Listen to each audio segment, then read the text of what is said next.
वेदांतातील ग्रंथ श्रवण करण्यासाठी आमच्या चॅनलला सबस्क्राईब करा व बेल आयकॉन दाबायला विसरू नका. देव तुकाराम ब्रह्मानंदम परमसुखदम केवलम ज्ञानमूर्ती द्वंद्वातीतम गगन सदृशम तत्वमस्यादि लक्ष्यम एकम नित्यम विमलमचलम सर्वदी साक्षिभूतम भावातीतम त्रिगुणरहितम सद्गुरुं तन्नमामि विनायकं गुरुं नौमि साखरे नाम विश्रुतम येषांचरण सान्निध्यात् जीवा मुक्ता भवन्ति साखरे वंशविख्यातं ज्ञानदानपरायणं विनायकं गुरुं वन्दे भुवबन्धविमुक्तये.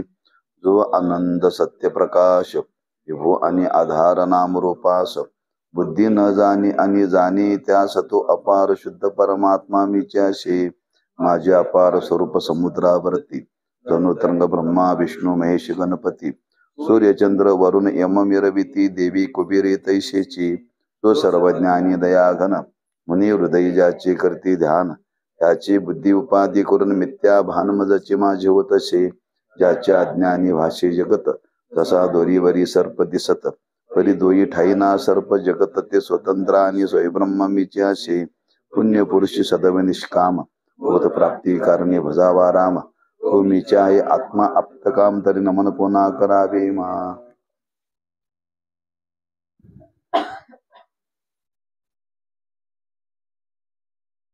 ज्ञान प्राप्ती करता अंतरंग साधनाचा विचार आपला चालू आहे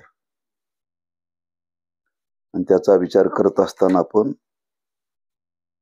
श्रवणाचा विचार केला, मननाचा विचार केला, निधिध्यासनाचा विचार आपण केला.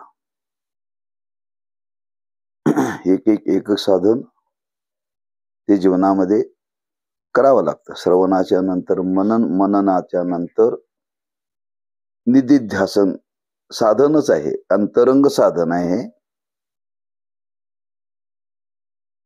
का करावं लागतं त्याचा आपण विचार करून आपण आलो त्याचा की जीव ब्रह्मैक्य ज्ञान होण्याकरता भेदभ्रांती जर शिल्लक राहिली तर त्याच्या निवृत्ती करता निधिध्यासन करावं लागतं. मग निधिध्यासन करायचं म्हणजे काय? विजातीय वृत्तीचा त्या वृत्तीला बाजूला साधून सजातीय वृत्तीचा स्वीकार करायचा. त्याच्या विरुद्ध जी वृत्ती आहे ती थांबवायची आणि त्याला जी अनुकूल जी वृत्ती आहे त्याचा स्वीकार करायचा.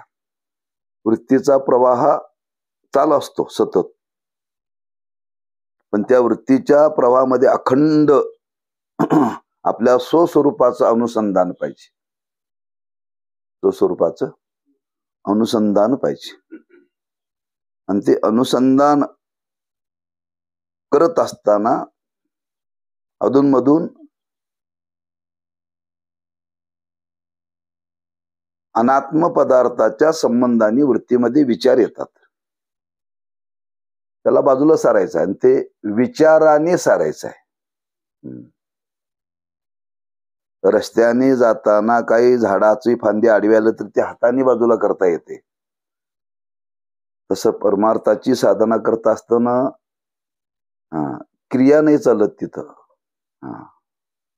विचाराचा संबंध आहे तिथं. पण तो प्रतिबंध बहिरंगातून दिसण्यासारखा नाही आहे, पण अंतरंगात ताप दिल्याशिवाय राहत नाही आहे. म्हणून ते अनुसंधान सतत राहिलं पाहिजे साधकाचं मुमुक्षुचं. ते अनुसंधान राहत नाही त्यावेळी निधिध्यासन करावं लागतं. कष्टाचं आहे बरं का, सोपं नाही आहे. नंतर जिज्ञासू करता मुमुक्षु करता विचार सांगितलाय. कारण ज्याला ही जाणून घेण्याची इच्छा निर्माण झालेला तो त्याप्रमाणे साधना जीवनामध्ये करतो.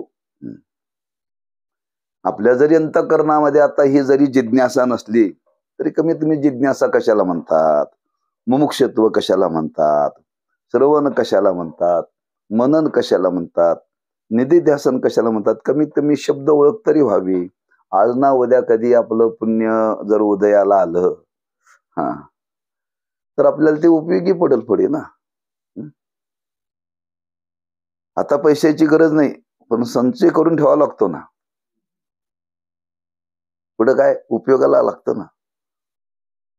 तसं जरी आपल्या अंतःकरणामध्ये आता जरी जिज्ञासा नसली तरी याची मानवी जीवनामध्ये गरज आहे. गरज आहे ते थोडस कळलं पाहिजे, नाहीतर कसं होईल. गरज आहे म्हणून तर आत्ताच गरज नाही, ज्याला गरज पडेल त्यालाच विचार करू म्हटलं तरी अवघडच आहे बरं का. गरज वाढते कधी? ज्ञानोबांनी वर्णन केले, ऐशी दशा येईल पुढे तै मन होईल वेडे, तर चिंतूनी ठेवी रोकडे आत्मज्ञान. अशी दशा पुढे येईल, तेव्हा आताच ते करून ठेवा. पुढं हे सांगतात ना, म्हातारपणी तुम्हाला उपयोगी पडेल, पेन्शन येईल, बोनस येईल. आताच हप्ते भरा, सभासद व्हा. तसं दिवसेंदिवस मनाची स्थिती ही चांगली राहत नाही, पण अनात्म पदार्थाशी संबंध सतत आहे वृत्तीचा. त्यामुळं त्या वृत्तीला स्थैर्य नाहीये. म्हणून आपल्याला जरी आज घडीला हे जरी नाही घडलं तर कळून घ्यायला का हरकत आहे? कधी कळेल व खरंच श्रवणाची गरज आहे, मननाची गरज आहे असं सांगितलेले शास्त्राने. खरंच गरज आहे, आपण ऐकलंय, खरंच त्याचा स्वीकार केला पाहिजे अशी कधीतरी निर्माण होईल ना. त्या दृष्टीने हा थोडासा आपल्याला अभ्यास करायचा बरं का. म्हणून असा जो मुमुक्षु आहे त्या मुमुक्षुला सांगतात की बाबा खरंच सत्यत्वाची जर भ्रांती, जर भेदभ्रांती जर अधूनमधून जर प्रतिबंध करत असेल आपल्या स्वरूपाच्या अनुसंधानाला, त्यावेळी मात्र ते अखंड अनुसंधान घडण्याकरता त्या अनात्म पदार्थाच्या संबंधाने जो होणारा प्रतिबंध आहे तो बाजूला सारता आला पाहिजे, बाजूला सारता आला पाहिजे. आणि ते सारण्याकरता ही साधना करायची, सारण्याकरता साधना करायची. बघ आपण जप करायला बसलो, सुरुवातीला राम कृष्ण हरी विठ्ठल केशवा म्हणतो, रामाचं रूप येतं, पांडुरंगाचं रूप येतं, हरीचं रूप येतं, पण पुढं पुढं कोणाची रूप येतात सांगता येत नाही बरं का. 108 वेळा नामाचा जप करताना आपण डोळं झाकून बसतो, ध्यानच करतो ना. पण त्या ध्यानाच्या अनुसंधानामध्ये कितीतरी अनंत विषय येऊन जातात. मग त्या विषयामध्ये रमायचं का ज्याचं नामस्मरण करतो त्याच्याच रमायचं? काय माणसं ती माळ चालू असते, जपही चालू असते, पण रमलेले असतात विषयाच बरं का. आणि लोक म्हणतात आम्ही ध्यान केलं. अरे कोणाचं केलं? हा ते येणार प्रतिबंध, ते बाजूला सारले पाहिजेत ना. येत राहणारच. काय येत राहणार? अनंत जन्माचे संस्कार आहे. आणि अनंत जन्माचे संस्कार असल्यामुळे ते पुन्हा पुन्हा पुन्हा पुन्हा ते डोकं वर काढणारच. म्हणून अशी जी सत्यत्वाची भ्रांती आहे ते अधूनमधून आपल्याला प्रतिबंध करणार. त्यावेळी मात्र अनुसंधान सतत ठेवण्याकरता निधिध्यासन त्या मुमुक्षुला, साधकाला करावंच लागेल. करावं नाही, करावंच लागेल, त्यांनी केलंच पाहिजे. आणि ते केल्याशिवाय त्याचा हा निश्चय होणं शक्य नाही, असं त्या निधिध्यासनाचा विचार आहे. आपण केला, तुम्हाला कळालं का?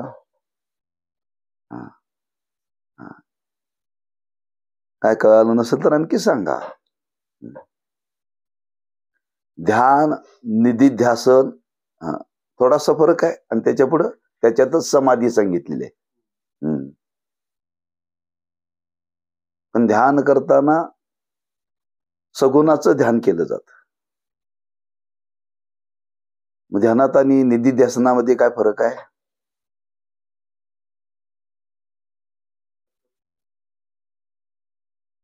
मी देवाचं ध्यान करतोय, भेद आहे तिथं.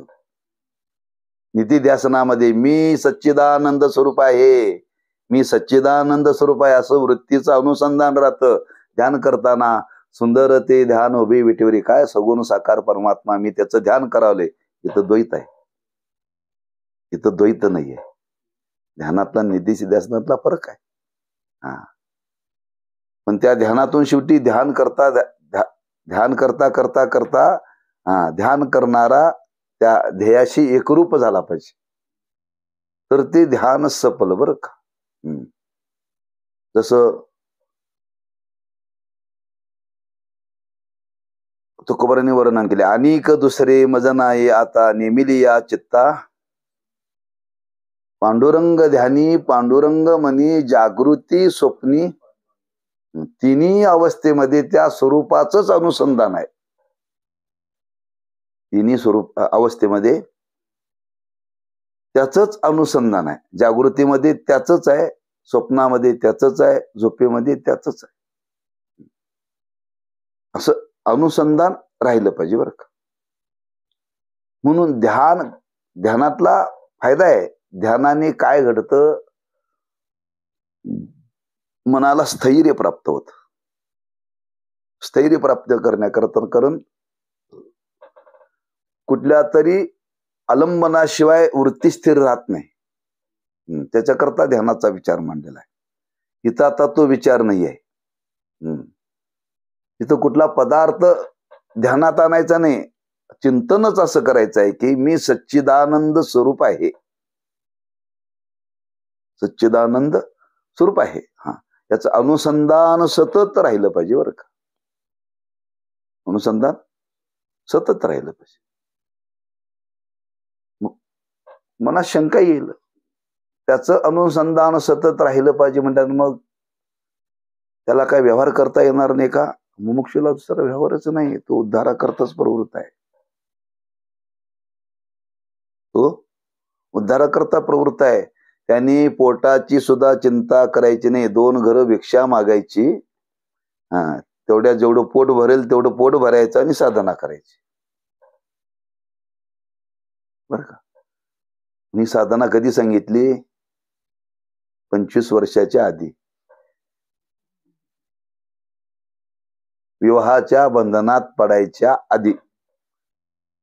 त्याला पोटाची चिंता नसते. त्या काळात ही साधना केली पाहिजे. एकदा तुम्ही ती अवस्था प्राप्त करून घेतली, मग काय तुम्ही व्यवहारात पडला तर काय फरक पडत नाही. उदरनिर्वाह करता काहीतरी केलं पाहिजे, काय फरक पडत नाही.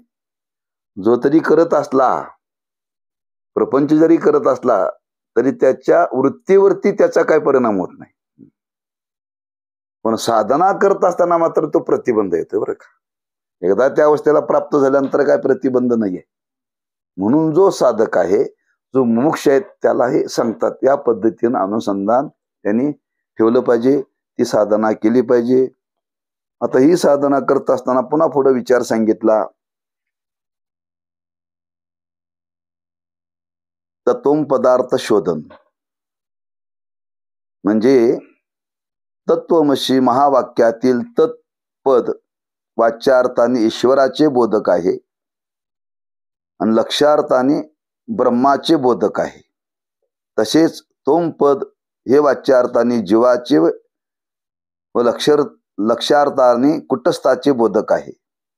या 2 पदाच्या लक्ष्यार्थामध्ये असलेले एकत्व अशी पदाने सांगितले आहे. तो एकत्व निश्चय समजण्याकरता तत् आणि तोम या 2 पदाच्या वाच्यार्थ व लक्ष्यार्थाचे यथार्थ ज्ञान होणे अवश्य आहे. असे ज्ञान झाल्यानंतर आचार्यद्वारा तत्वमशी महावाक्याच्या प्रथम श्रवणाबरोबर जीव ब्रह्मैक्य ज्ञान उत्पन्न होते. म्हणून तत्वम पदार्थ शोधनच जीव ब्रह्मैक्य ज्ञानाला अत्यंत अंतरंग साधन आहे.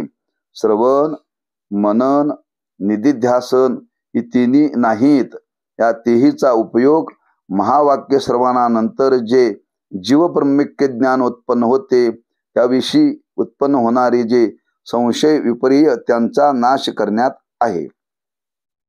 म्हणजे निधिध्यासनानंतर पुन्हा तो निश्चय पक्का होण्याकरता तत्वमसी महावाक्याचं चिंतन करावं लागतं बरं का. तत्वम पदार्थ शोधन. तत्वम तत् म्हणजे काय, तुम म्हणजे काय, त्याचं शोधन, त्याचं चिंतन, त्याचा अभ्यास करावा पाहिजे. तो कसा करावा त्याचा विचार सांगितले. तत् आणि तुम आणि अशी त्याची विभागणी केल्या बरं का. काय केल्या? विभागणी केल्या. मग तत् म्हणजे काय, तुम म्हणजे काय, हे दोन्ही असे म्हणजे आहेत असं वर्णन केले पुढे. की तत्वमसी या महावाक्यातील तत् व त्वम पदाच्या वाच्यार्थात सर्वज्ञत्व, किंचितज्ञत्व, सर्वशक्तिमत्व, शक्तिमत्व, अल्पशक्तिमत्व इत्यादी परस्पर अत्यंत विरुद्ध धर्म असल्यामुळे त्यांचा अभेद संभवत नाही. पण लक्षार्थात मुळीही विरोध नसल्यामुळे त्याचा अभेद संभवतो. तत्पदाचा विचार पहिल्यांदा लक्षात घ्यायला पाहिजे आपल्याला आता बर का. तत् म्हणजे ते ईश्वर, तत् म्हणजे ते असा त्याचा अर्थ होतो बरं का. तत् म्हणजे ते, तुम म्हणजे तू, ते तू आहेस असा त्याचा सरळ अर्थ आहे. ते म्हणजे दोन तिथभाव आहेत. ते म्हणजे एक ईश्वराच्या संबंधाने वर्णन केले आणि एक परब्रह्माच्या संबंधाने ते वर्णन केले बरं का.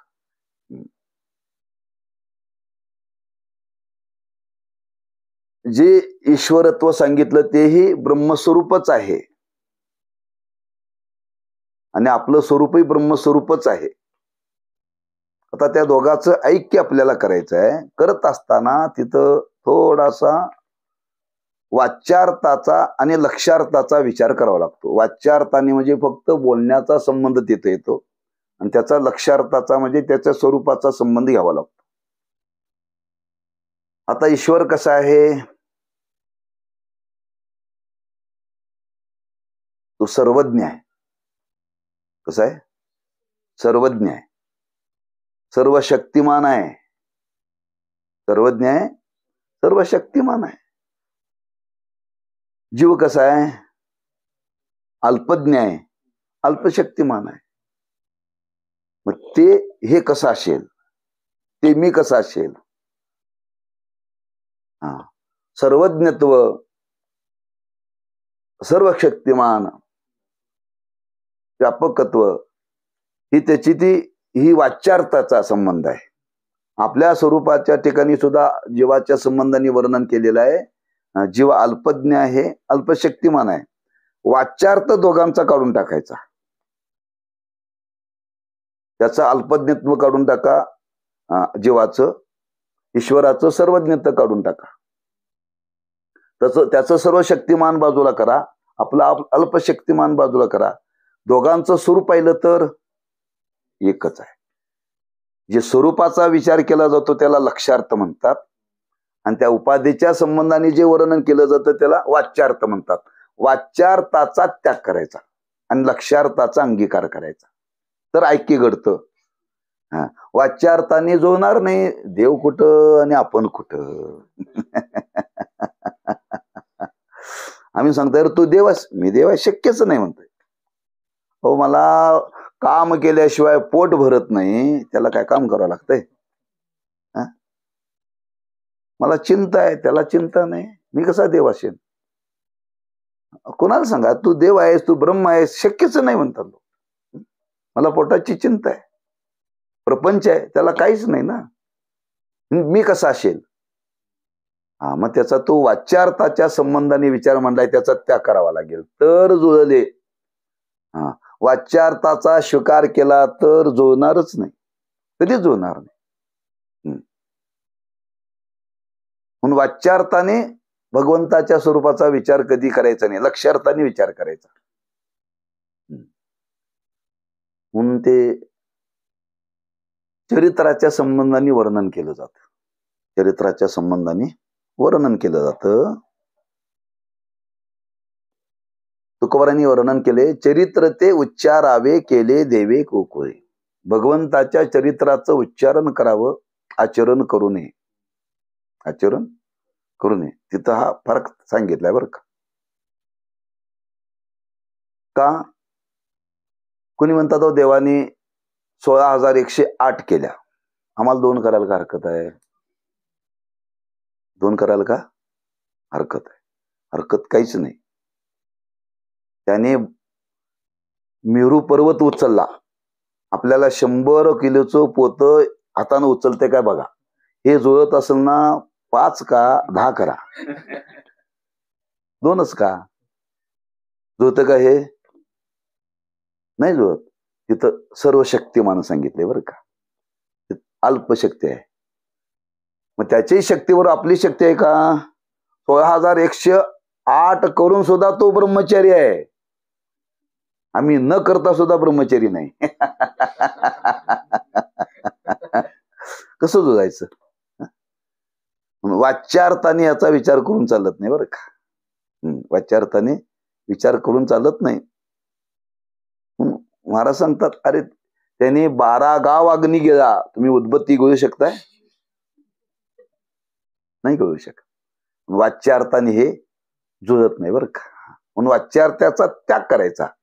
त्या ईश्वराचं मूळ स्वरूप काय? ब्रह्म ना. आणि जीवाचं मूळ स्वरूप काय? ब्रह्मच आहे. हा, मग दोघांच्या ठिकाणी असलेला वाच्यार्थाचा त्याग करायचा. जो ईश्वर आहे ना, ईश्वर स्वरूपच आहोत आपण. ईश्वर हा, ते तू आहेस. हा, असं एक सांगितलं.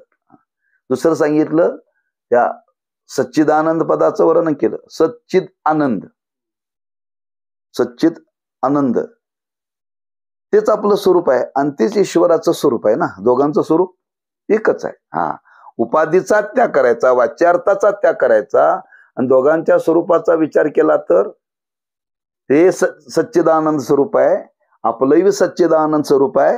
असं जे चिंतन केलं जातं त्याला म्हणतात ते तू आहेस. त्याचा अभ्यास करायचा. तत्वम पदार्थ शोधन, त्या स्वरूपाचं चिंतन आणि आपल्या स्वरूपाचं चिंतन करावं. म्हणून तत्वत्वम पदाच्या वाच्यार्थात सर्वज्ञत्व, किंचितज्ञत्व, सर्वशक्तिमत्व हे ईश्वराचं सांगितलं. आणि त्याच्या पुढं अल्पशक्तिमत्व इत्यादी परस्पर अत्यंत विरुद्ध धर्म असल्या कारणाने त्यांचा अभेद संभवत नाही. वाच्यार्थामध्ये अभेद संभवत नाही, भेदच राहणार. भेद राहणारच. म्हणून आज एक विचार मांडलेला आहे. बऱ्याच लोकांची धारणा आहे, सरकार काय म्हणतं, आम्ही असं करणार आहे, सगळ्यांना श्रीमंत करणार आहे, गरीब आम्ही ठेवणार नाही. गरिबी हटाव, गरिबी हटाव. गरीब आणि श्रीमंत हे 2 भेद आहेत का नाही? सगळे श्रीमंत होऊ शकत नाहीत आणि सगळे गरीब होऊ शकत नाहीत. हा अभेद राहणारच. हा भेद राहणारच. याच्यामध्ये अभेदत्व कधी होऊ शकत नाही. सगळे दुर्जन होऊ शकत नाही, सगळे सज्जन होऊ शकत नाहीत. दुर्जन आणि सज्जन हा भेद राहणारच. मग काय करायचं? या जगाच्या भानगडीत आपण पडायचं नाही. जगाच्या भानगडीत आपण दुर्जन दुर्जन राहणार, सज्जन सज्जन राहणार, गरीब गरीब राहणार, श्रीमंत श्रीमंत राहणार. कधी श्रीमंत असलेला गरीब होईल, कधी गरीब असलेला श्रीमंत होईल, कधी दुर्जन असलेला कधी कधी सज्जन होईल, कधी सज्जन असलेला दुर्जन पण होईल. त्यांना सुधारण्याच्या भानगडीत आपण पडायचं नाही. आपण कसं सुधारेल एवढंच प्रयत्न करायचा. काय परमार्थाची साधना जी करायचं ना, आपण त्याचा जगाचा विचार करायचाच नाही. आपण जगाचा विचार करत नाही. तो आपल्या शक्तीच्या मतीच्या बाहेरचा आहे. शक्तीच्या. म्हणून गुरुवारी साखरे मला सांगतात, ते सरकार सांगतं गरिबी हटाव, ब्रह्मदेव आला तरी हटणार नाही. तुम्हीच काय उद्या ब्रह्मदेव जरी खाली आला तरी हटणार नाही का? हा भेद आहे म्हणून जग आहे. भेद आहे म्हणून जग आहे. हा व्यवहारातला भेद आपण निवृत्त करू शकत नाही. आपण आपल्या जीवनातला भेद निवृत्त करू शकतो. आपण आपल्या जीवनातला भेद निवृत्त करू शकतो. मग तो कसा निवृत्त करता, हे चिंतन करायचं. हा चिंतन करायचं. त्या ईश्वराच्या वाच्यार्थाचा आणि आपल्या वाच्यार्थाचा विचार करायचा, त्याच्या लक्ष्यार्थाचा आणि आपल्या लक्ष्यार्थाचा विचार करायचा, आणि वाच्यार्थाचा त्याग करायचा आणि लक्ष्यार्थाचा स्वीकार करायचा. दोघांचं स्वरूप एकच आहे. दोघांचं स्वरूप एकच आहे. हा कोणी असो, स्त्री असो पुरुष असो. स्त्री आणि पुरुष भेद राहणारच का नाही, पण दोघांचं स्वरूप एकच आहे. तू सच्चिदानंद स्वरूप आहे, मी सच्चिदानंद स्वरूप नाही. आपण दोघं एकच आहोत. तू आणि मी म्हटल्यानं की भेद आलाच की.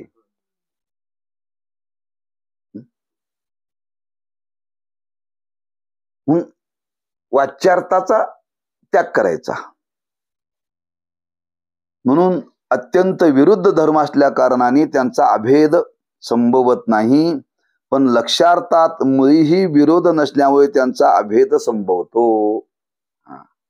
वाच्यार्थामध्ये भेद राहणारच, तिथं अभेद होऊ शकत नाही. पण लक्ष्यार्थामध्ये मात्र अभेद संभवतो.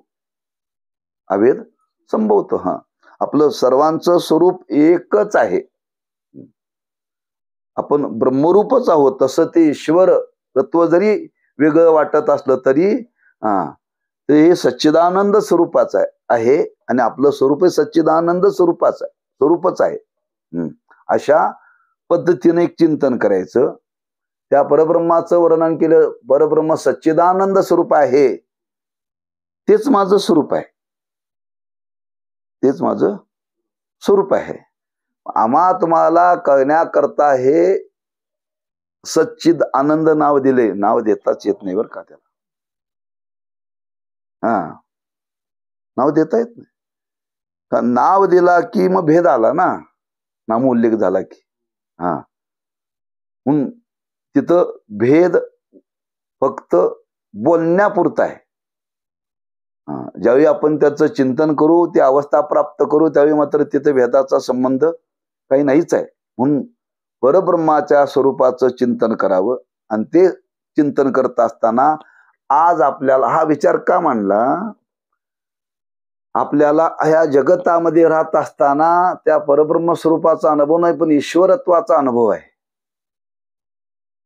या जगाचा व्यवहार चालवणारा कोणीतरी आहे, त्याच्या सत्तेने जग चाललेलं आहे, हे आपल्याला जाणीव आहे.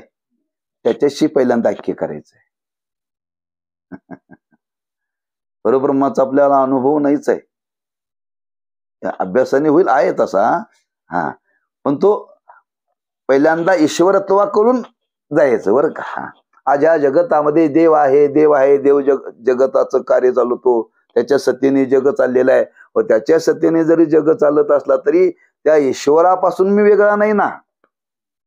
ईश्वरापासून मी वेगळा नाही ना, असा तरी निश्चय झाला पाहिजे. स्वरूपाच्या दृष्टीने करायचा. मग कसा मी वेगळा नाही? अरे तो जग चालवतो, आपल्याला घर चालवता येत नाही. तो जग चालवतो, आपल्याला घर चालवता येत नाही. तेवढी शक्ती आहे त्याची ना, त्याची शक्ती आहे. आपली शक्ती मर्यादित आहे. आपण आपल्या शक्तीचं उल्लंघन करू शकत नाही. जर करायला गेलो तर नाही, आपली मर्यादा आहे. किती तू भाकरी खाऊ शकतो? 1-1.5 भाकर. त्याच्यापेक्षा जास्त खाल्ली तर पचत नाही. म्हणजे पचनाची सुद्धा शक्ती नाही आपल्याकडे. हा, किती तास बोलू शकतो, किती तास काम करू शकतो, म्हणजे मर्यादा दिली, मर्यादा दिली. हा, एखाद्याला मनुष्य 24 तास काम करू शकतो, पण 24 तासानंतर मात्र थकून जातो. हा, म्हणजे आपल्या शक्तीचा जर विचार केला तर आपली अल्प शक्ती आहे. हा, आणि ईश्वराच्या शक्तीचा विचार केला तर ती सर्व शक्तिमान आहे. याच्यामध्ये कधीच अभेद होऊ शकत नाही. म्हणून त्या शक्तीचा विचार आपल्याला करायचा नाही. त्याचा विचार करत बसला तर आयुष्यात आपलं त्याचं कधी जुळायचंच नाही. जुळायचं नाही. लग्न करताना कशाचा विचार केला जातो? दोघांच्या गुणाचा विचार केला जातो. उंचीचा फार विचार करायचा नाही, रंगाचा फार विचार करायचा नाही, शिक्षणाचा फार विचार करायचा नाही. दोघांची गुण, दोघांचा स्वभाव एक आहे ना, आयुष्यभर नांदायचं आहे ना. हा, वरपंगाला बघून जुळत नाही, वरपंगाला बघून जुळत नाही, अंतरंगातून ते जुळावं लागतं. लक्षात ठेवा. म्हणजे व्यवहारामध्ये ऐक्य आहे ना, दोघांचं ऐक्यच आहे. मौलीने फार त्याचं 16 अध्यायामध्ये वर्णन केले. हा, फार सुंदर वर्णन केले बरं का. वैराग्यरूपी गळ्यात ती 26 गुणाची माळ घालणारी कोणतरी येते. दैवी गुणाचं वर्णन केलंय बरं का. म्हणजे ऐक्य आहे. म्हणजे आपण व्यवहारामध्ये ऐक्य करत असताना आपण शिक्षणाचा विचार करतोय. दोघांचं शिक्षण सारखं पाहिजे, दोघांचं शिक्षण सारखं पाहिजे, दोघांची उंची सारखी पाहिजे, दोघांना पगार सारखा पाहिजे. हे जुळत नाही, सगळीकडे जुळत नाही, कुठं तरी क्वचित जुळत आहे. म्हणजे जुळवलं जातं ते कुठं जुळवलं तर गुणावरती जुळवलं जातं. हा, दोघांची गुण सारखे होतात ना, बरोबर जुळतंय ना स्वभाव. म्हणजे तिथं काय केला जातो, वाच्यार्थाला गौणत्व दिलं जातं आणि लक्ष्यार्थाचा स्वीकार केला जातो. बरोबर आहे ना. तर दोघांचं ऐक्य होतं.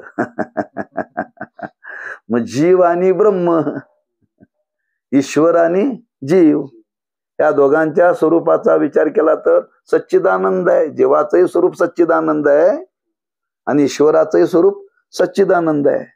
आपल्याला त्या स्वरूपाशी संबंध ठेवायचा आहे, त्याच्या उपाधीशी वाच्यार्थाशी संबंध ठेवायचा नाहीये. असं जे चिंतन केलं जातं याला मग तत्वम पदार्थ शोधन.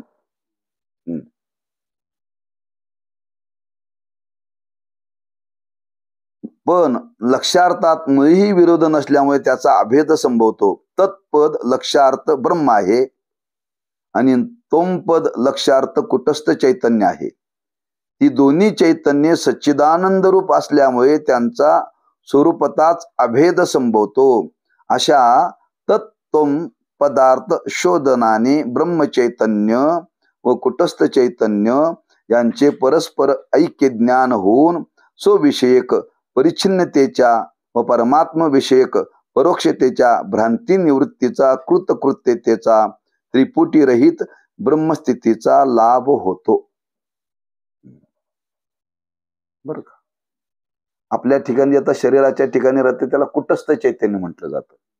बरं का. कुटस्थ चैतन्य आणि ब्रह्मचैतन्य एकच आहे. ईश्वर चैतन्य आणि ब्रह्मचैतन्य एकच आहे. म्हणून लक्ष्यार्थाने याचा स्वीकार करायचा आहे. लक्ष्यार्थाने याचा स्वीकार करायचा आहे. फायदा काय त्याचा, कशा पद्धतीने करावं, इथं एक वाक्य वापरले. आपल्याला भगवंताचं, ईश्वराचं परोक्ष ज्ञान आहे. या जगतामध्ये आज देव आहे, त्याच्या सत्तेने जगताचा व्यवहार चालतोय. कधी भेटलाय तुम्हाला कोणाला? कधी पाहिलाय कोणी? पाहिलं नाही कोणी. पण वृक्षाचे पान हाले त्याची सत्ता. इथं ब्रह्माचा संबंध सांगितला नाही बरं का, इथं ईश्वरत्व सांगितलं.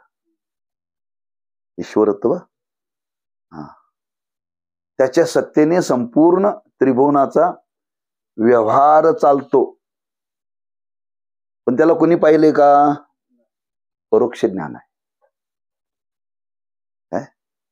परोक्ष आहे, ऐकीव आहे.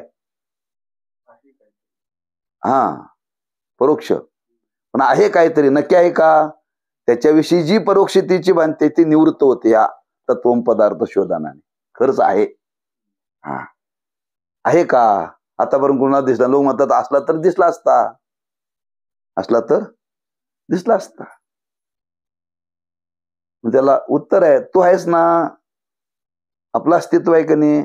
मग आपलं अस्तित्व आहे, जगतातला व्यवहार चाललाय ना, त्या अर्थी तो आहे. एक मुलगा कोर्टामध्ये गेला आणि कोर्टामध्ये गेल्यानंतर काय केस लढवण्याकरता गेला. त्याला त्या चौकात उभं केलं आणि वकिलाने बाजू मांडली. न्यायाधीशाने विचारलं, म्हणले तुझ्या बापाचं नाव काय? म्हटलं मला बापच नाही. म्हटलं काय? म्हटलं बापच नाही. त्या न्यायाधीशाने विचारलं, अरे त्यार्थी तुझं अस्तित्व आहे, त्यार्थी तुझा बाप असला पाहिजे. बापाशिवाय तुला अस्तित्व कसं आलं? तो म्हटला, मी जन्माला येण्याच्या आधी माझा बाप वारला. मग असं सांग ना. म्हणले त्यानं बापाला बघितलंच नाही ना. जन्माला आल्यानंतर बाप वारला, बाप बघितला नाही. पण ज्या अर्थी मी जन्माला आलोय त्या अर्थी बाप आहे का नाही? पाहिला नाही पण आहे का नाही? हेच जगताच्या बाबतीत लावायचं. ज्या अर्थी आपण जन्माला आलोय, जगतातला सगळा व्यवहार चाललाय. सूर्य उगवतो, मावळतो, चंद्र उगवतो, मावळतो, पाऊस पडतो, थंडी पडते, उन्हाळा येते, हे चाललंय. त्या अर्थी आहे कोणीतरी, बरं का, कोणीतरी आहे. आपण झोपतोय, जाग होतोय, म्हणजे कोणीतरी आहे. झोपलेली उठलीच नसती तर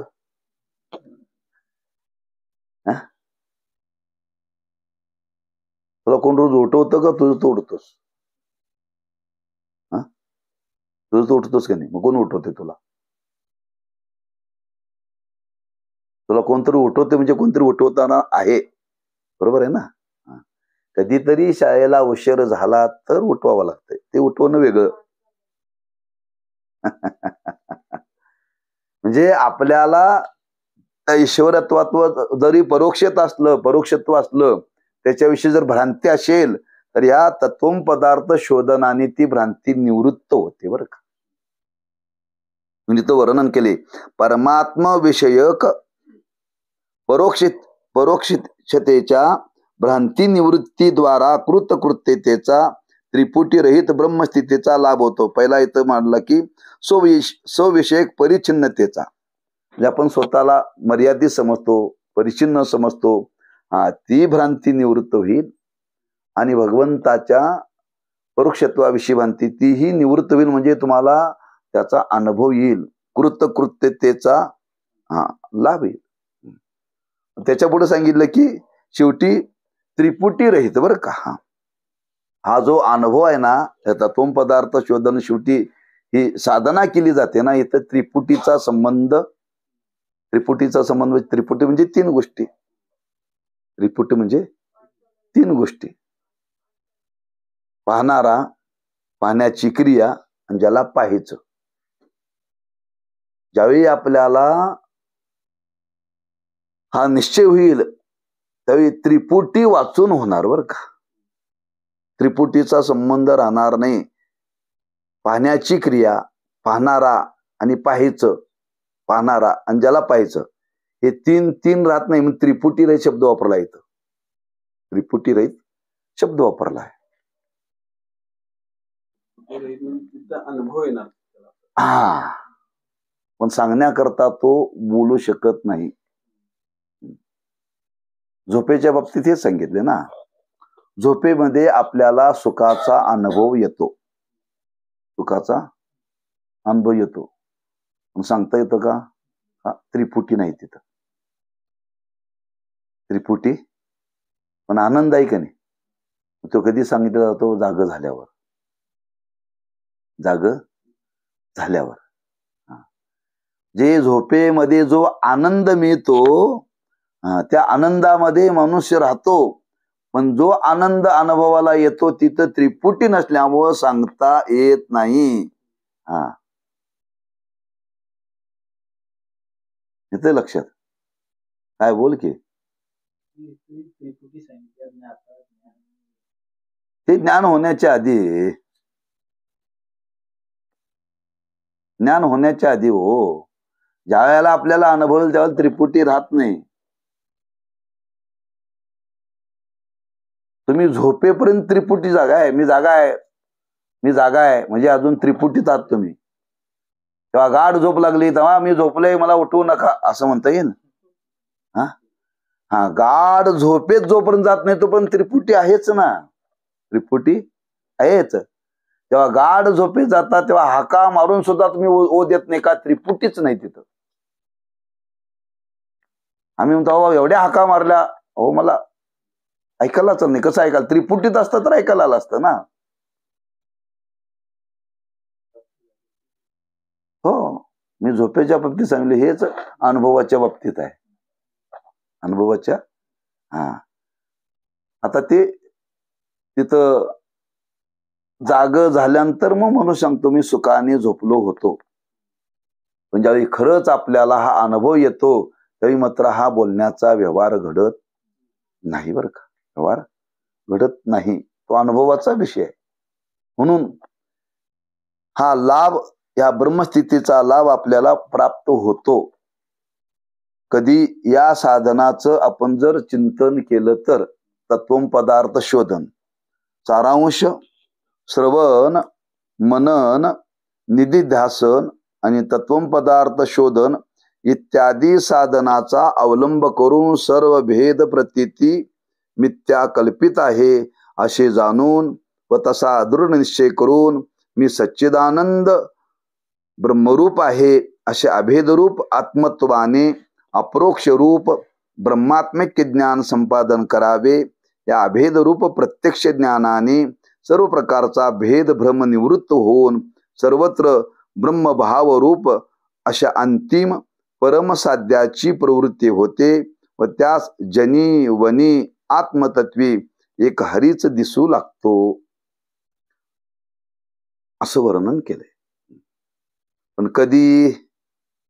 सारांशी शब्द वापरला. सारांश म्हणजे तात्पर्य. श्रवण, मनन, निधिध्यासन झाल्यानंतर बर का. एवढी साधना करत आपण तिथं गेलं पाहिजे. वकील कधी होणार? पहिला अंगणवाडीत गेलं पाहिजे. अंगणवाडीतून प्राथमिक शिक्षण घेतलं पाहिजे. प्राथमिक शिक्षण घेतल्यानंतर माध्यमिक घेतलं पाहिजे. माध्यमिक घेतल्यानंतर उच्च घेतलं पाहिजे. या पद्धतीनं करत तुम्ही गेला तर मग वकील होणार. नाही मी अंगणवाडीत जाणारच नाही, मी माध्यमिक प्राथमिक शिक्षण घेणारच नाही, एकदम वकील. अरे जर व्यवहारामध्ये जर या क्रमाने गेल्याशिवाय वकील होत नाही तर श्रवण, मनन, निधिध्यासन न करता तू ब्रह्म होशील कसा? ब्रह्मस्वरूपाचा अनुभव येईल कसा? या पद्धतीनं साधना करत जावं लागेल. लोक म्हणतात मला ब्रह्मज्ञान झालं पाहिजे. अरे पण अशी साधना केली तर होईल ना. नाही ते काही न करता झालं पाहिजे. काही न करता झालं पाहिजे, अनुभव आला पाहिजे. म्हणतो कोण?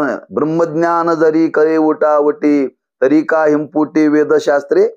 शास्त्राचे भांडण तपतीर्थाटन पूर्वीचे भ्रमण याजसाठी जप याजसाठी तप व्यासेही अमुप ग्रंथ केले याजसाठी संत पाय हे शेवावे तरीच तरावे तुका म्हणे. सगळे याच्या करताच करायचं. हा अनुभव येण्याकरता, हा अनुभव येण्याकरता. म्हणून हा शेवटी ते तू आहेस हा अनुभव येण्याकरता आपल्याला या पद्धतीनं आपण साधना करत तिथपर्यंत गेलं पाहिजे. त्यावेळी आपल्याला हा अनुभव येईल. म्हणजे काय अनुभव येईल म्हणजे असा आपला अधिकार प्राप्त झाल्यानंतर हे चिंतन करायचं आहे आपण. आणि चिंतन करता करता करता आपण यावेळी ह्या स्थितीला येऊ. त्यावेळी इथं वर्णन केले असा महावाक्याचा उपदेश करणारा कोणीतरी आपल्याला महात्मा भेटेल, गुरु भेटेल. भेटेल आणि ते सांगतील अरे तेच तू आहेस, तेच तू आहेस असं सांगतील. आणि त्यांनी सांगितल्यानंतर आपला निश्चय होईल बरं का. म्हणजे एवढी साधना घडावी आणि एवढी साधना घडल्यानंतर सांगणारा भेटावा. हे आपण साधना करायची आहे. पण साधना करून शेवटी सांगणारा कोणीतरी आपल्याला भेटला पाहिजे. केवळ ग्रंथ वाचून ही साधना होत नाही. जर प्रत्येक जण जर ग्रंथ वाचून ब्रह्मरूप झाला असता तर गुरु परंपरा राहिलीच नसती. ग्रंथ वाचला की ब्रह्मरूप, ग्रंथ वाचला की ब्रह्मरूप, ग्रंथ वाचला की, बरोबर आहे, विचारसागराचं पारायण केलं की ब्रह्मरूपच. असं नाही. ह्या साधनेतून तुमचा अधिकार परिपक्व होईल. आणि अधिकार परिपक्व झाल्यानंतर असा एक महात्मा एक दिवशी जीवनामध्ये भेटेल आणि तो आपल्याला उपदेश करेल या तत्वमसी महावाक्याचा. आणि तत्वमसी महावाक्याचा उपदेश ज्या दिवशी कानावरती पडेल तुकोबाराय म्हणतात, काना वचनाची भेटी सरिसाची पै किरटी वस्तू होनी उठी कवन एक जो. तुका म्हणे कानी ऐकिली मात तोची झाला घात जीवपणा. कधी ह्या अधिकारावरती आल्यानंतर त्यांनी सांगावं ते तू आहेस त्याचा निश्चय होईल त्यावेळेला बरं का. म्हणजे त्याला असं जीव ब्रह्मैक्य मी सच्चिदानंद स्वरूप आहे असा बोध त्याला होईल. त्याला स्वतःला तो अनुभव येईल. म्हणून महावाक्य श्रवणानंतर जे जीव ब्रह्मैक्य ज्ञान उत्पन्न होते त्याविषयी उत्पन्न होणारे जे संशय विपर्य त्यांचा नाश करण्यात आहे. कशा करता ही साधनं सांगितली त्याचा एक नकाशा दिलाय बरं का. नकाशा नंबर 3 असं वर्णन केले पुन्हा पुढं बरं का. शेवटच्या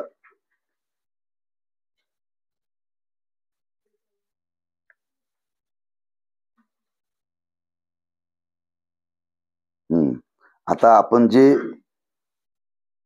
अभ्यास करत आलो त्याचाच नकाशा तयार केलाय बरं का. त्याचाच नकाशा तयार केलेला आहे. हेडिंग आपलं काय चालू होतं पुढं, अधिकारी पुरुषास ब्रह्मज्ञानाची साधने. त्याच्यामध्ये अंतरंग साधन बहिरंग साधन हे कोष्टक डोळ्यासमोर ठेवले की बरोबर लक्षात येते. त्या मागावरती लावायचं चित्र काय कम्प्युटरच्या भिंतीला लावायचं. हे पुढे लावायचं हो कोष्टक. जसं आपण घरामध्ये कॅलेंडर लावतो का नाही, आज वार कुठला, आज तारीख कुठली, आज तिथी काय, ते बघितल्या कळतं का नाही, तसं हे बघितल्या कळतं हो. हो अभ्यास करतात ते सांगितलंय. नाही तुम्ही काय लावत बसू नका. घरात म्हणजे काय लावलंय, हे कुठलं पंचांग आणलं म्हणते. नसलेले लोक तुम्हाला विचारत बसतील. हे पुस्तकात त्यांनी थोडक्यामध्ये त्याचा सारांश दिलेला आहे बरं का. अंतरंग साधन बहिरंग साधन. ज्ञानास जवळचे साधन ते अंतरंग, ज्ञानास दूरचे साधन ते बहिरंग. श्रवणामध्ये किंवा ज्ञानामध्ये ज्याचा प्रत्यक्ष उपयोग होतो ती अंतरंग साधना. अंतकरणाची शुद्धी व स्थिरता एवढे ज्याचे फल आहे ती वेदबोधित निष्काम कर्मे उपासना. आता प्रत्यक्ष आणि अप्रत्यक्ष त्याच्यामध्ये पुन्हा विचार पुढे मांडलेला आहे. साधन चतुष्टय अप्रत्यक्षामध्ये सांगत असताना साधन चतुष्टय या लक्षणाचा विचार मांडला. विवेक वैराग्य समाधी षटक आणि मुमुक्षत्व. आत्मा अविनाशी क्रियारहित असून त्याशिवाय सर्व विनाशी व चंचल आहे असा निश्चय होणं याला काय म्हणतात? विवेक. लोकापासून ब्रह्मलोकापर्यंत अनुकूल मानलेल्या भोगाविषयी होणारी त्यागाची इच्छा त्याला काय म्हणतात? वैराग्य. शम म्हणजे मनोनिग्रह, दम म्हणजे इंद्रिय निग्रह, श्रद्धा, उपरम म्हणजे उपरती, समाधान, तितिक्षाला समाधी षटक म्हणतात, षटक संपत्ती म्हणतात. आणि मुमुक्षत्व मोक्षाच्या तीव्र इच्छेत मुमुक्षत्व म्हणतात. आता प्रत्यक्ष करत असताना त्याच्यामध्ये आणखी भाग केले. प्रतिबंध निवृत्ती करता काय करावं? श्रवण करावं, मनन करावं, निधिध्यासन करावं. आता जे आपण चिंतन करालो ते थोडकं कोष्टक त्याचं तयार केले. त्या निश्चय होण्याकरता आपल्याला प्रतिबंध ज्यावेळी निर्माण होतो त्यावेळी काय काय करावं? श्रवण करावं, मनन करावं, निधिध्यासन करावं. पुन्हा त्याच्यामध्ये अत्यंत अंतरंग कोणतं? हे श्रवण, मनन, निधिध्यासन. त्याच्याही पुढं त्याच्यापेक्षा अंतरंग म्हणजे तत्वम पदार्थ शोधन. हे शेवटचं साधन आहे बरं का, अंतरंग. अत्यंत अंतरंग. बरोबर आहे की मग. आता ही अंतरंगच आहे. श्रवण, मनन याच्याही पेक्षा अत्यंत अंतरंग शेवटचं म्हणजे तत्वम पदार्थ शोधन. म्हणजे तत्वम पदार्थ शोधन म्हणजे महावाक्याचे यथार्थ ज्ञान करून घेणे. महावाक्याचं बरं का यथार्थ ज्ञान करून घ्यायचं आहे. हे सर्वात अंतरंग आहे.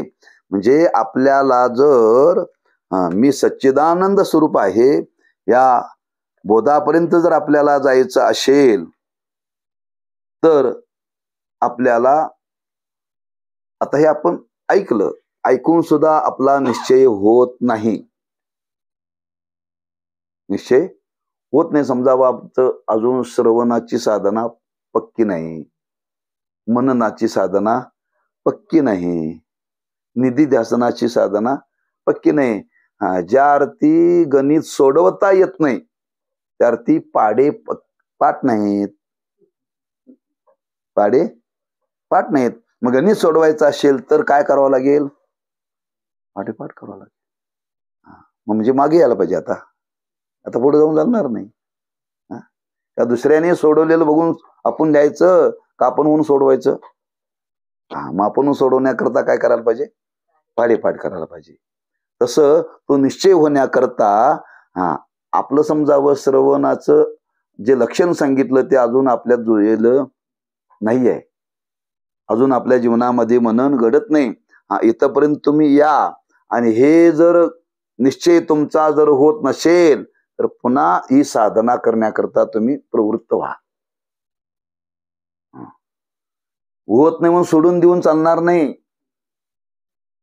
होत नाही म्हणून सोडून देऊन चालणार नाही. आपल्याला तो निश्चय करायचा ना, मग निश्चय करण्याकरता आपण कमी पडतोय, अजून कमी पडतोय. एक जण म्हटला, महाराज फक्त 2 गुणामध्ये फरक पडालाय परीक्षेला. एकाने सांगितलं 3 वेळा परीक्षा दिली, एकाच काहीतरी पॉइंट मध्ये फरक पडला. मग ते पुन्हा अभ्यास करायचा, पुन्हा ती परीक्षा द्यायची, पुन्हा आणखी फरक पडायला पुन्हा अभ्यास करायचा, पुन्हा परीक्षा द्यायची आणि 1 पॉइंट आहे तेवढा भरून काढायचा. मग तो बरोबर उत्तीर्ण होतो. तसं हे पुन्हा श्रवण, पुन्हा मनन, पुन्हा निधिध्यासन करावं लागेल. आता इथपर्यंत आपण अंतरंग साधनात आलो. आता इथं येऊन सुद्धा आपला निश्चय होत नाही. काय होतोय? होत नाही. मग आता काय करायला पाहिजे? ही साधना केली पाहिजे, श्रवणाची, मननाची. होत नाही म्हणून सोडून देऊन चालणार नाही. ह्या साधनेतच सतत राहावं लागेल. सतत श्रवणात राहिलं पाहिजे, सतत मननात राहिलं पाहिजे. कुठल्या जी अंतरंग साधनं सांगितली ती त्या साधनात. आता बहिरंग साधनातून आपण आलोय, अंतकरणाची शुद्धी झालेली आहे. फक्त आता निश्चय होत नाही आहे. निश्चय होत नाही. अधूनमधून भेदभ्रांती जागी होते. भेदभ्रांती जागी होते. पावला होते हो. ब्रह्मज्ञान झालं म्हणजे तुम्हाला जेवायला लागत नाही असं काही नाही बरं का. जेवायला रोज लागतच, जेवायला रोज लागतच. लोकांची समजूत आहे ब्रह्मज्ञान झालं म्हणजे तुमचा संसार देव चालवतो, हे असं काही नाही, आपल्यालाच करावं लागतंय. पण करत असताना त्याच्याविषयी तादात्म्य राहत नाही, त्याच्याविषयी तादात्म्य राहत नाही. ब्रह्मज्ञान झाल्यानंतर आता हा ब्रह्मज्ञान झाले याचा आता तृप्त झालाय म्हणून त्याने चहा प्यायचं सोडून दिला, हा जेवायचं सोडून दिलं. तो काय सांगतो, हा अन्नमय कोश आहे, याला जगवण्याकरताही खाऊ घालावं लागतं. स्वरूपाला त्याला काय खाऊ घालावं लागत नाही. देह आहे तोपर्यंत तो सांभाळाच पाहिजे ना. मग काय करायचं, मला हेच पाहिजे, मला तेच पाहिजे, जे काय जगण्याकरता लागतं ते तो खातो आणि राहतो बरं का. तुकोबारांच्या जीवनातली कथा सांगतात का. तुकोबाराय भजनाला बसले, रोज भजन करायचे तुकोबाराय. आणि एक दिवशी तुकोबारांचा मेहुणा आला. आणि मेहुणा आल्यानंतर आता महाराजांच्या पत्नीला आनंद झाला, भाऊ आलाय. मग त्यांनी स्वयंपाक केला. जरा भाऊ आलाय म्हणल्यानंतर इकडून तिकडून जवळजवळ करून स्वयंपाक केला. आणि स्वयंपाक केल्यानंतर महाराज काय भजनात होते, मेहुणा आला काय आणि आणखी कोण आला काय. स्वयंपाक तयार झाला. स्वयंपाक तयार झाल्यानंतर सांगितलं, महाराज थांबा म्हणले, जेवायची वेळ झालेली आहे. मग काय नाही म्हणले, कधी नाही ते माझा भाऊ आलेला आहे, त्याच्याबरोबर पण तिला जेवायला बसा, हरकत नाही म्हणले. बसले जेवायला. दोघांना ताटं केली, जेवले दोघं. जेवण झाल्यानंतर पुन्हा महाराज नामस्मरणामध्ये रमले. मेहुणा जेवून काय गेला असेल, थांबला असेल, त्याच्याशी आपलं देणं घेणं नाहीये. दोघं जेवले एवढंच आपल्याला विचारात घ्यायचं आहे. दोघांचं जेवण झाल्यानंतर महाराजांची पत्नी जिजाऊ माता जेवायला बसली. आणि जेवायला बसल्यानंतर लक्षात आलं की स्वयंपाकात मीठ घालायचं विसरलं होतं. मीठ घालायचं विसरलं होतं. आणि त्या पटकन उठल्या आणि महाराजांच्याकडे, ओ म्हणले थांबा थांबा, भजन थांबा म्हणले. म्हणजे काय झालं, जेवण झालं ना. नाही नाही थांबा म्हणले, भजन थांबा म्हणले. काय झालं तरी काय, काय नाही, माझा भाऊ लाजला असेल म्हणले. म्हणजे झालं काय, अहो स्वयंपाकात मीठ घालायचं विसरलंय. तो सांगितलं ना, तुम्ही घरचे धनी आहात, मालक आहात, तुम्ही सांगायला पाहिजे होतं. महाराज म्हणले, तुझं म्हणणं बरोबर आहे, पण आम्ही जर देहावरती असेल तर सांगू ना. काय खातो आम्ही कासया सांगाते, कैसे हे लागते नेनो मुखी. जेवढं जेवायचं तेवढे तुकोबाराय जेवले, मीठ न घालता तुला जेवले, काय फरक पडला नाही त्यांना. हे कशाकरता सांगालोय, ब्रह्मज्ञान झाल्यानंतर त्याला काय असलं तरी चालतंय, नसलं तरी जगवण्याकरता तेवढं याला तादात्म्य राहत नाही. ही अवस्था आहे ज्ञानानंतरची, बरं का. हा म्हणजे व्यवहार होत राहतो, पण त्या व्यवहाराशी तादात्म्य राहत नाही, तादात्म्य राहत नाही. म्हणून हा निश्चय होण्याकरता ही साधना आपल्याला केली पाहिजे. जोपर्यंत या निश्चयापर्यंत येत नाही तोपर्यंत ही साधना पुन्हा पुन्हा पुन्हा पुन्हा पुन्हा पुन्हा श्रवण केलं पाहिजे, पुन्हा पुन्हा मनन केलं पाहिजे, पुन्हा पुन्हा निधी ध्यासन करावं लागेल, रोज करावं लागेल. जोपर्यंत निश्चय होत नाही तोपर्यंत. म्हणून हा एक विचार तिथं सांगितला. त्याच्या पुढचा विचार आहे असंभावना व विपरीत भावना, याचं लक्षण सांगितलं बरं का. त्याचा विचार काय आहे पुढच्या पाठात बघू. कुंडली कवरदारी विठ्ठल श्री ज्ञानदेव तुकाराम. विठ्ठल विठ्ठल विठ्ठल विठ्ठल विठ्ठल विठ्ठल.